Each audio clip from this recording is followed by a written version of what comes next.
सुनिए, मेरा नाम रोहन है। क्या आप मुझे बता सकती हैं कि आप कंप्यूटर से कौन कौन सी सेवाएं प्रदान करती हैं? हाँ बिल्कुल, मेरा नाम गीता है और जैसा कि आप देख रहे हैं कि मेरे पास इंटरनेट सुविधा युक्त एक कंप्यूटर है, जिसके जरिए मैं विभिन्न सेवाएं जैसे रेल टिकट की बुकिंग, विभिन्न प्रकार की सूचनाएं जानने में, बिजली व मोबाइल फोन के बिलों का भुगतान, बैंक से लेन देन, पैन कार्ड, पासपोर्ट का आवेदन आदि आदि सुविधाएं प्राप्त करा सकती हूँ। अच्छा, इसका मतलब मेरे गाँव वालों को इन कामों के लिए शहर जाने की जरूरत नहीं है? नहीं, बिल्कुल नहीं। यदि गांव में इंटरनेट युक्त कंप्यूटर सुविधा उपलब्ध है, तो गांव वालों को इन सुविधाओं को प्राप्त करने हेतु शहर जाने की आवश्यकता नहीं है। अरे, ये तो बहुत ही अच्छा है। मुझे पूरा विश्वास है कि यह सब जानकर गांव वाले भी मेरी तरह बहुत प्रसन्न होंगे। हाँ बिल्कुल, आप इन्हें गांव वालों को अवश्य बताइए। सुनिए, मेरा नाम राम प्रसाद है। आप कौन कौन सी ऑनलाइन सेवाएं प्रदान कर सकती हैं? क्या मेरे शहर गए बगैर आप मेरी बिजली बिल का भुगतान यहीं से करवा सकती हैं? मुझे यात्रा करने में बड़ी तकलीफ होती है। हाँ बिल्कुल, आप इतनी दूर गए बगैर अपना बिजली का बिल भुगतान यहीं से कर सकते हैं। ऐसा है तो ये मेरे लिए बहुत ही सुविधाजनक होगा। क्या आप कंप्यूटर के जरिए फसल के बाजारू भाव भी बता सकती हैं? हाँ बिल्कुल, मैं कंप्यूटर पर इंटरनेट के जरिए वर्तमान में फसल के भाव भी बता सकती हूँ। यह तो आश्चर्यजनक है कि हम ये सारी सुविधाएं गांव में भी प्राप्त कर सकते हैं। हाँ, इंटरनेट के जरिए ये सभी सुविधाएं आप अपने गांव में ही प्राप्त कर सकते हैं। मैंने सुना है कि आजकल इंटरनेट की सुविधा मोबाइल फोन पर भी उपलब्ध है। क्या ये सत्य है? हाँ रोहन, न केवल मोबाइल फोन बल्कि आजकल लोग स्मार्टफोन अथवा टैबलेट पर भी इंटरनेट कनेक्शन का उपयोग बहुत सारे कामों के लिए करते हैं। यह सब सुनने में बहुत रुचिकर लगता है। क्या आप मुझे कंप्यूटर, स्मार्टफोन और टैबलेट के बारे में सिखा सकती हैं? बिल्कुल रोहन, कृपया बैठ जाइए। मैं आपको कंप्यूटर, स्मार्टफोन और टैबलेट के बारे में और अधिक बताती हूँ। बाकी आप लोग भी बैठ जाइए, जिससे मैं आप सभी को डिजिटल यंत्रों के बारे में और अधिक बता सकूं। सबसे पहले हम यह सीखते हैं कि कंप्यूटर क्या है। कंप्यूटर एक इलेक्ट्रॉनिक यंत्र है जिसका उपयोग आंकड़ों व सूचनाओं के संकलन व प्रसंस्करण के लिए किया जाता है। हम कंप्यूटर से क्या क्या कर सकते हैं? कंप्यूटर के जरिए मीलों दूर रहने वाले परिवार के सदस्यों व मित्रों से जुड़ा जा सकता है।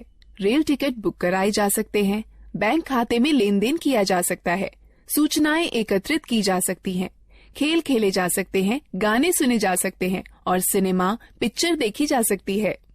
अब हम कंप्यूटर व उसके विभिन्न हिस्सों के बारे में सीखते हैं। A computer is divided into two parts, hardware and software. The computer and all the equipment connected to it are called hardware. Software is the set of instructions that the computer follows in performing a task. आपका मतलब है कि screen पर दिखने वाले सभी icons software होते हैं? हाँ रोहन, सॉफ्टवेयर कंप्यूटर में प्रोग्राम होते हैं जिनसे हम भांति भांति के काम करते हैं। अब हमें विभिन्न उपकरणों के विषय में जानना चाहिए जिनसे कंप्यूटर बनता है। कंप्यूटर के 3 अंग होते हैं। पहला इनपुट डिवाइस, दूसरा प्रोसेसिंग डिवाइस, तीसरा आउटपुट डिवाइस।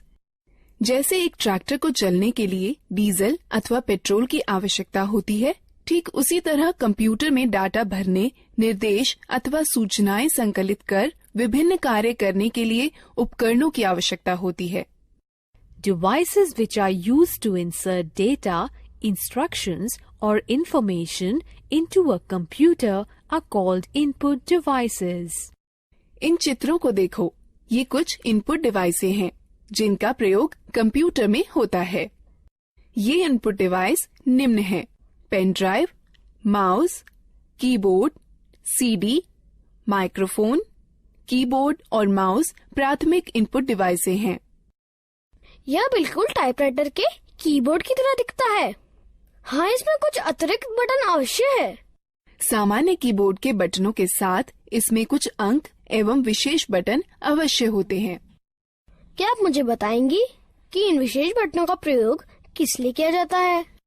अंक बटनों की सहायता से कैलकुलेटर की भांति कंप्यूटर में अंक भरे जाते हैं। नेविगेशनल बटन मार्गदर्शक बटन होते हैं जो मॉनिटर पर पेज देखने में सहायक होते हैं। प्रोग्राम में पेज अप बटन विषय के दिखने वाले भाग और कर्सर को स्क्रीन पर आगे बढ़ाता है।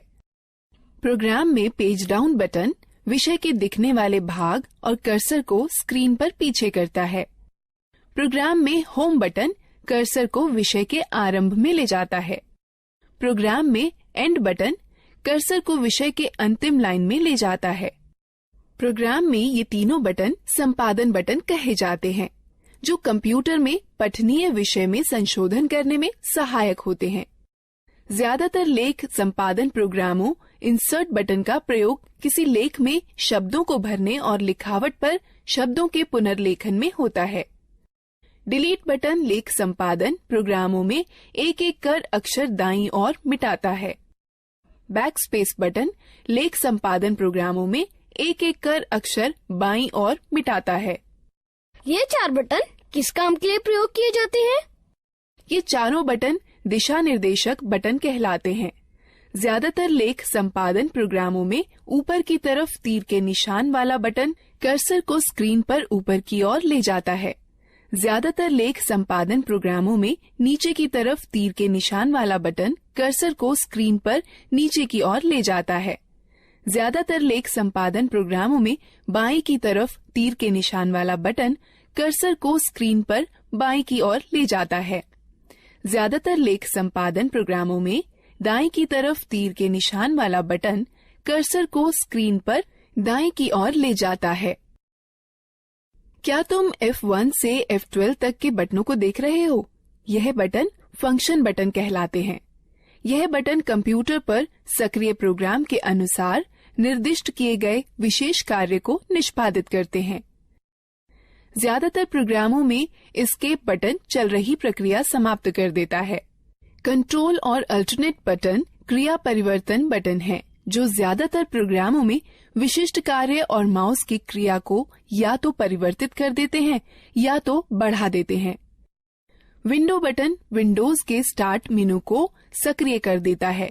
यह बिल्कुल वैसे ही होता है जैसे कि टास्क बार के स्टार्ट बटन पर क्लिक करने से होता है।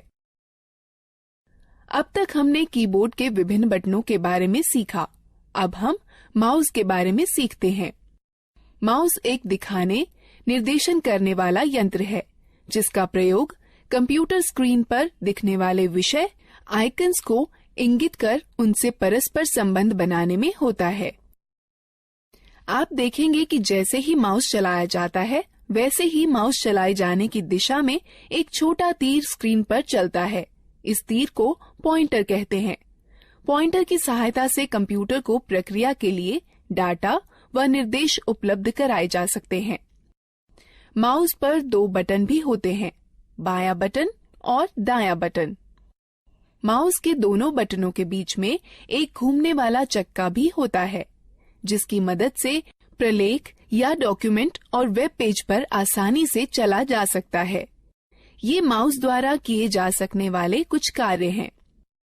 माउस के बाएं बटन को एक बार दबाकर स्क्रीन पर किसी प्रोग्राम को चुना जा सकता है। माउस के बाएं बटन को लगातार 2 बार बिना किसी अंतराल के दबाकर क्लिक कर किसी प्रोग्राम के अंदर प्रवेश किया जा सकता है। माउस के दाएं बटन को दबाए जाने पर इंडेक्स मेनू खुलेगा। घूमने वाला चक्का स्क्रीन पर पेज को ऊपर नीचे खिसकाने में हमारी सहायता करता है। जिस तरह दानों से भूसी निकालने या गेहूं को पीसने में ग्राइंडिंग मिल एक प्रोसेसिंग मशीन की तरह काम करती है, उसी तरह कंप्यूटर में वह यंत्र जो डाटा संग्रहण और संरक्षण को नियंत्रित करते हैं वह प्रोसेसिंग डिवाइस कहलाते हैं। कंप्यूटर प्रोसेसर या सीपीयू प्रोसेस की जाती है, फिर कंप्यूटर की मेमोरी या आरएएम में संरक्षित की जाती है। जिस तरह दानों से भूसी निकालने या गेहूं को पीसने में ग्राइंडिंग मिल एक प्रोसेसिंग मशीन की तरह काम करती है, जिस तरह अनाज और भूसे को अलग अलग करने वाला थ्रेशर एक आउटपुट मशीन है, उसी तरह कंप्यूटर के साथ परिणाम को दिखाने के लिए जो यंत्र प्रयोग में लाए जाते हैं उन्हें आउटपुट यंत्र कहते हैं। मॉनिटर एक बहुत ही सामान्य आउटपुट यंत्र है। मॉनिटर स्क्रीन है जिसका प्रयोग आउटपुट जैसे शब्दों, अंकों व चित्रों को देखने में होता है। मॉनिटर दो तरह के होते हैं, कैथोड रे ट्यूब और flat panel display. Printer computer से प्रसंस्कृत डाटा लेता है जिसे सॉफ्ट कॉपी कहते हैं और उसे छापकर निकालता है जिसे हार्ड कॉपी कहते हैं। कंप्यूटर पर दिखने वाले किसी चित्र या लेख को सॉफ्ट कॉपी कहते हैं तथा उसी के छपे हुए को हार्ड कॉपी कहते हैं। प्रिंटर 3 तरह के होते हैं, इंकजेट प्रिंटर, लेजर प्रिंटर और डॉट मैट्रिक्स प्रिंटर। स्पीकर एक आउटपुट यंत्र जिसके द्वारा हम आवाज सुनते हैं। स्पीकर के बिना हम गाने अथवा आवाज विषयों आदि को सुन नहीं सकते। हेडफोन कंप्यूटर से आवाज आउटपुट देता है। ये स्पीकर की तरह होते हैं किंतु इन्हें कानों पर पहना जाता है, इसलिए एक समय में केवल एक ही व्यक्ति आउटपुट सुन सकता है। प्रोजेक्टर एक आउटपुट यंत्र है जिससे किसी लेख या चित्र को समतल स्क्रीन पर दिखाया जाता है। अधिकतर प्रोजेक्टर का प्रयोग सम्मेलनों में या प्रस्तुतिकरण में होता है जिसके द्वारा प्रदर्शित होने वाले कई लोग एक साथ देख सकते हैं। अब तक हमने कई तरह की इनपुट प्रोसेसिंग व आउटपुट डिवाइसों के बारे में जाना है।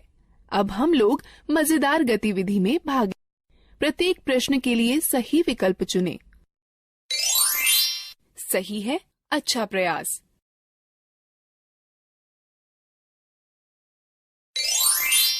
सही है, अच्छा प्रयास।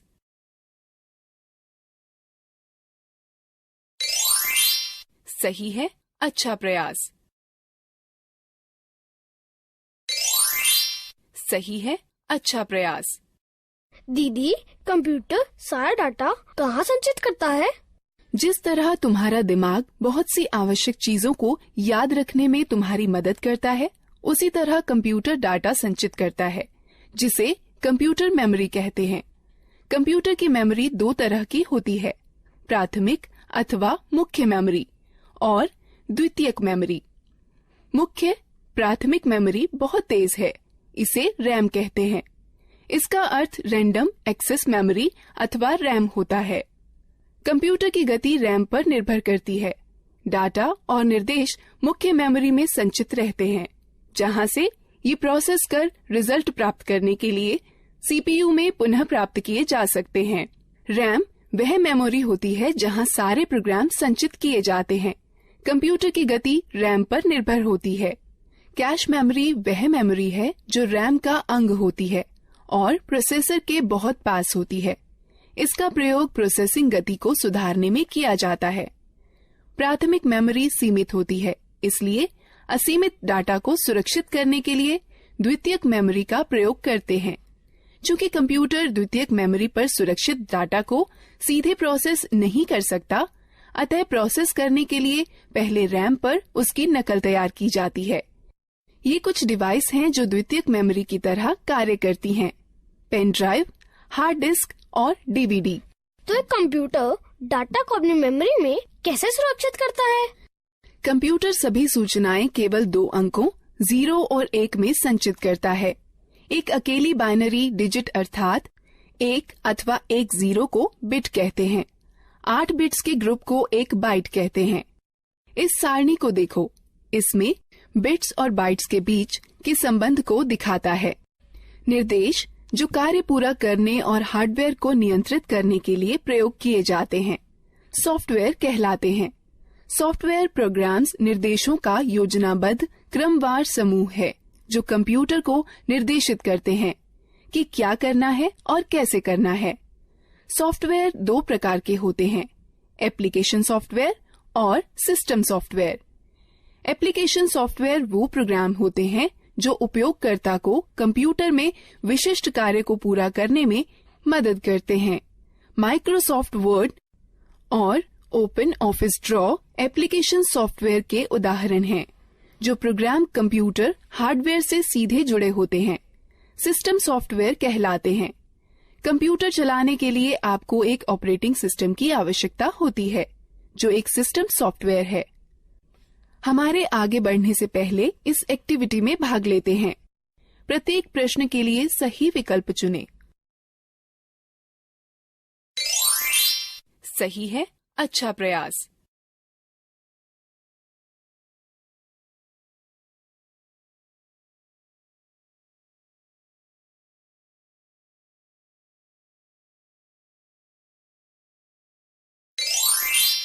सही है, अच्छा प्रयास।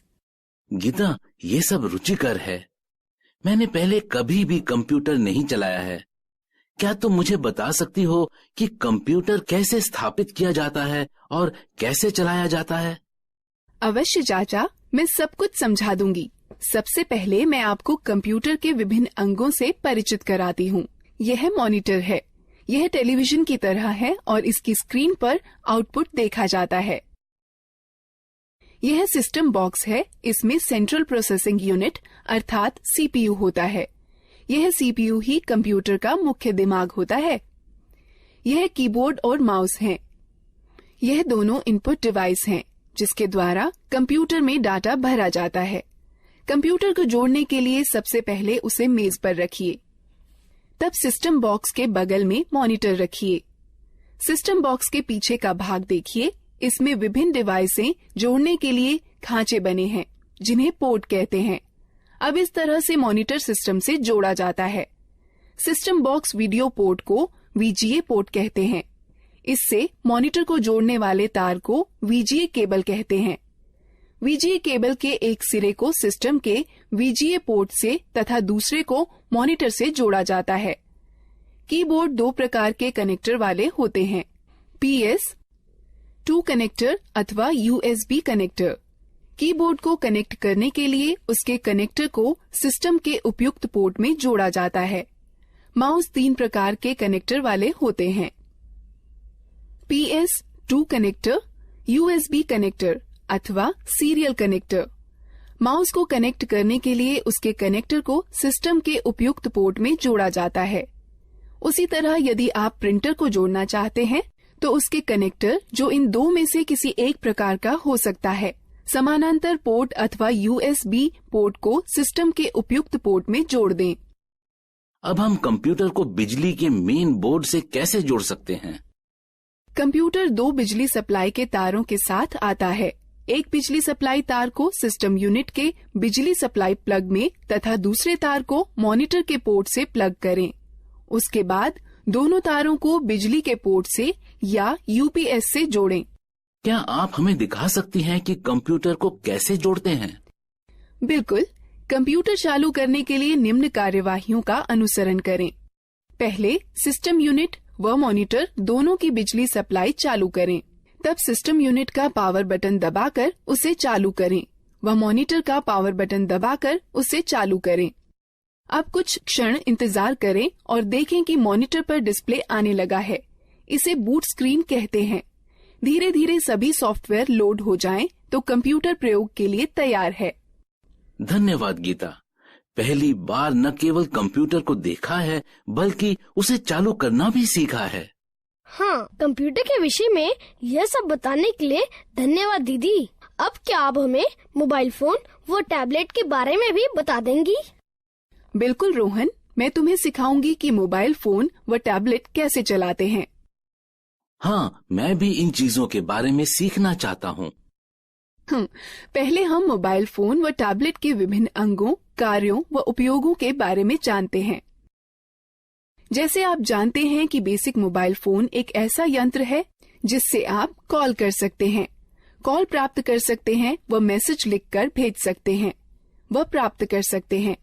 आधुनिक मोबाइल फोनों में कई तरह की विशेषताएं होती हैं, जैसा कि इंटरनेट, खेल, कैमरा, वीडियो गेम और मार्ग निर्देशन प्रणाली।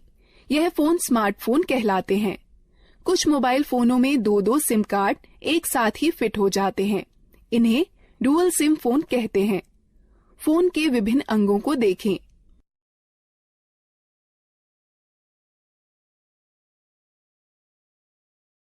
गीता, क्या तुम मुझे दिखा सकती हो कि फोन में सिम व बैटरी कैसे डालते हैं?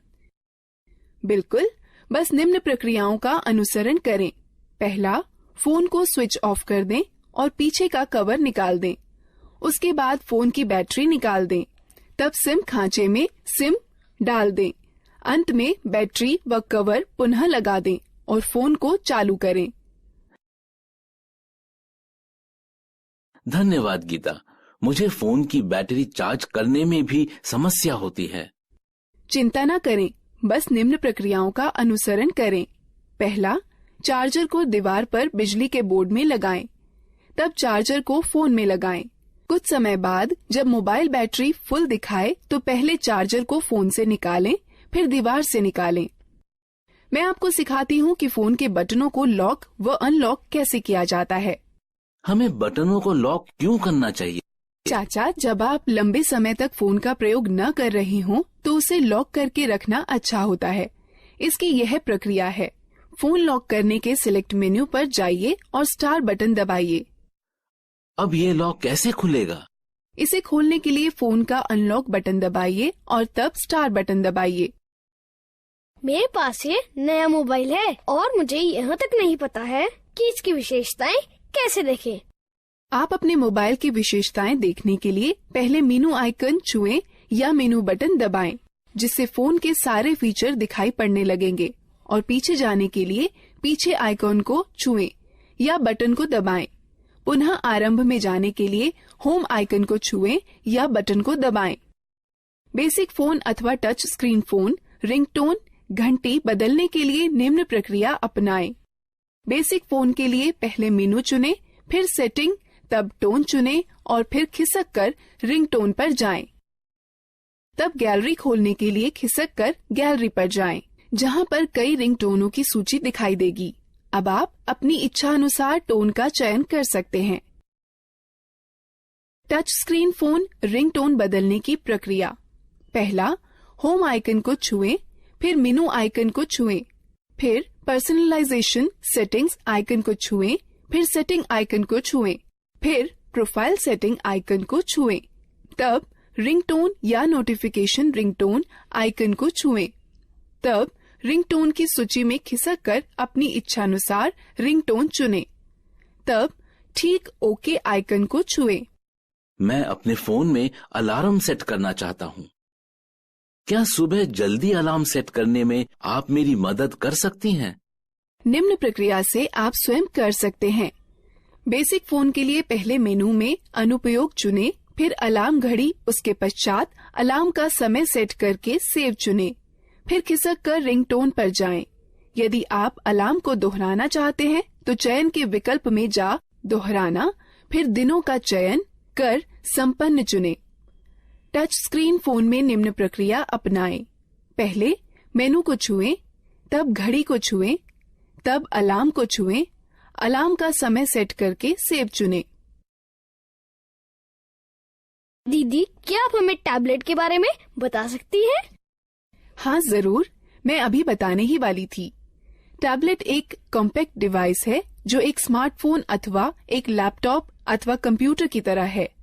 आजकल टैबलेट अपने सुविधाजनक आकार और फीचर के सरल उपयोग के कारण बहुत लोकप्रिय हो गए हैं। इनका उपयोग हम इंटरनेट पर ब्राउजर, मेल चेक करना, डाउनलोड और किताबें पढ़ने, गेम खेलने, वीडियो देखने के अलावा संगठक के रूप में किया जा सकता है। टैबलेट विभिन्न प्रकार के होते हैं। यहाँ पर कुछ हैं। बुकलेट टैबलेट पीसी का सबसे सरलतम रूप है, जो किताब की तरह दिखता है। इस डिवाइस के दोनों तरफ डिस्प्ले होता है और इसकी कार्यप्रणाली दोनों तरफ छूने से कार्य करती है। यह हस्तलेख को पहचानने वाला सॉफ्टवेयर होता है, जो तुम्हें स्क्रीन पर वैसे ही लिखने की अनुमति देता है जैसे कि आप पेपर पर लिख सकते हैं।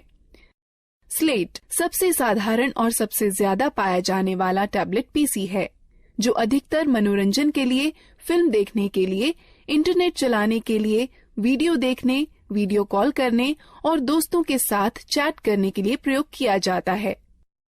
कन्वर्टेबल टैबलेट लगभग पारंपरिक लैपटॉपों की तरह के ही होते हैं। इसमें बस एक बड़ा फर्क यह होता है कि इनसे टच स्क्रीन डिस्प्ले होता है, जिसे 180 डिग्री तक घुमाया भी जा सकता है।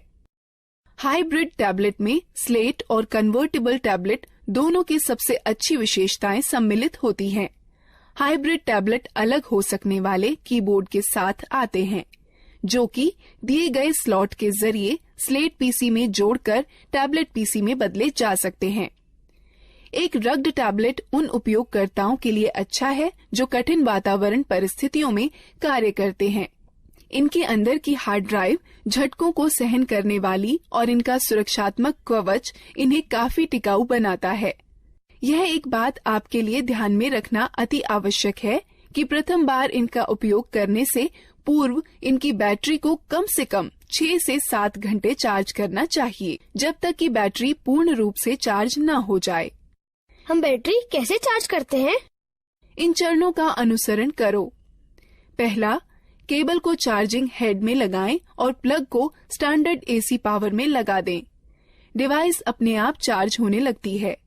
डिवाइस के पूरा चार्ज होने के बाद चार्जर को प्लग से हटा देना चाहिए। डिवाइस में ऊर्जा संरक्षण हेतु पावर सेव बटन को दबाकर स्क्रीन को बंद किया जा सकता है। स्क्रीन को पुनः चालू करने के लिए यह प्रक्रिया दोबारा करें। डिवाइस को बंद करने का सही तरीका क्या है?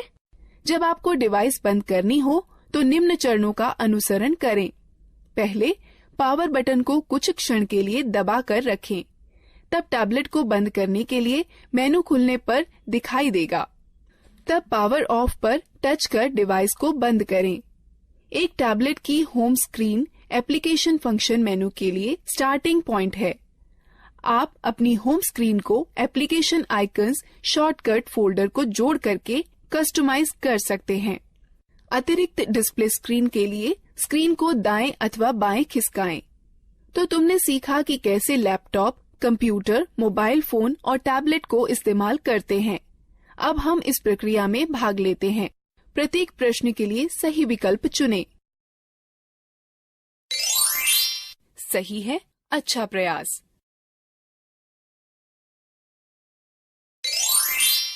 सही है, अच्छा प्रयास। सही है, अच्छा प्रयास। सही है, अच्छा प्रयास।